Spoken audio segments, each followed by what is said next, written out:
Hello everyone, how are you doing?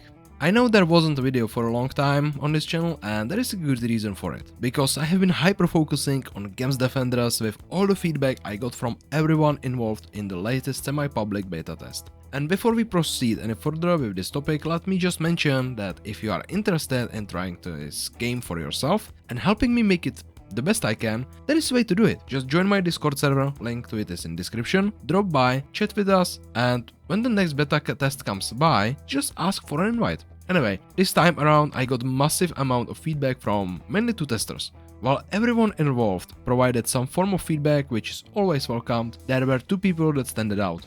And I will have to give shout out to one of them, who not only provided massive amount of feedback, but also added video footage to all the issues he encountered and provided rather detailed description everything.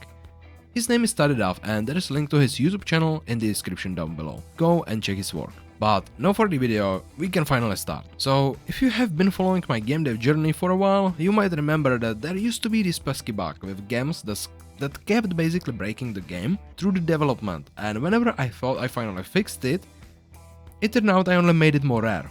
But I did not get rid of it completely. And during the latest beta test, Tade managed to dig out this bug once more. Needless to say, that almost killed my drive and motivation to even continue for the first time ever. And so I decided to take a quick break from the project for like 2 days. I sat back, contemplated the whole situation, and later got back to work.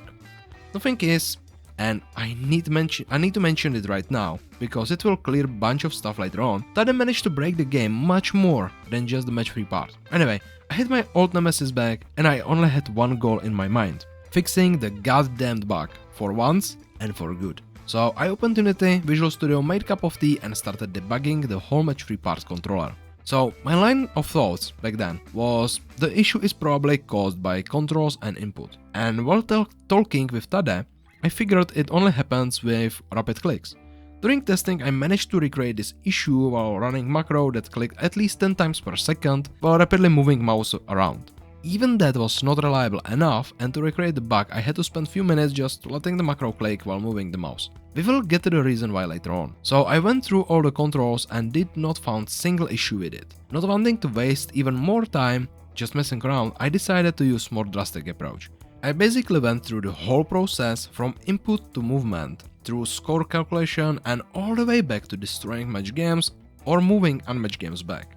These steps were important because when the bug occurred, sometimes score kept adding up indefinitely. Some other times, some gems just kept breaking, and other times there were just bad reference error or combination of these. Thinking back, this should have been probably the biggest hint, but hey, that's now when talking about it retrospectively. As I said, I went through the whole process, but I did not just read through it while trying to figure out what's wrong.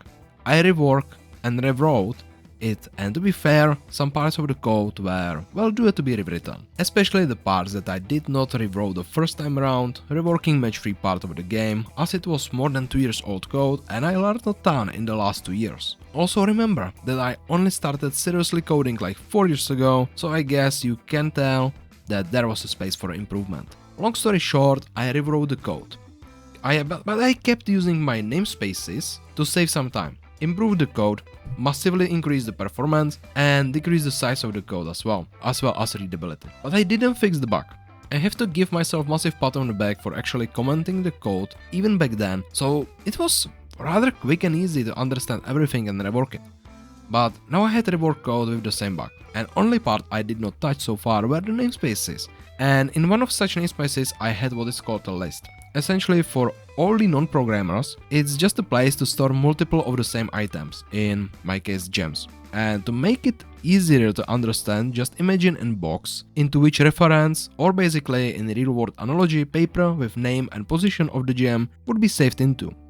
Issue is, I only use this list to store the currently matching gems, or in other words, only the 2 gems that player selected for movement, but the list was not kept or reliably cleaned. And all the programmers are probably now home and know where this bug originated from, especially knowing the part with rapid clicking. Because if you remember, there were more symptoms to it. Getting reference error meant that the gem which got destroyed had reference kept in this list and the game tried to collect. breaking any code that had to follow with said reference in the process. Getting games stuck one under another meant that some extra gems were added into the list with rapid clicking, and the game tried to move more than just 2 gems at the same time. Having indefinitely getting score increased and resources added was caused by leaving reference to existing gem on destroy that did not get destroyed because it was not flagged to be destroyed, but for some reason I used this list as a reference for this score increase. And there was more. Long story short, fixing logic surrounding this list, reworking the score handling and making sure this list gets properly cleaned after each use, with addition of cap on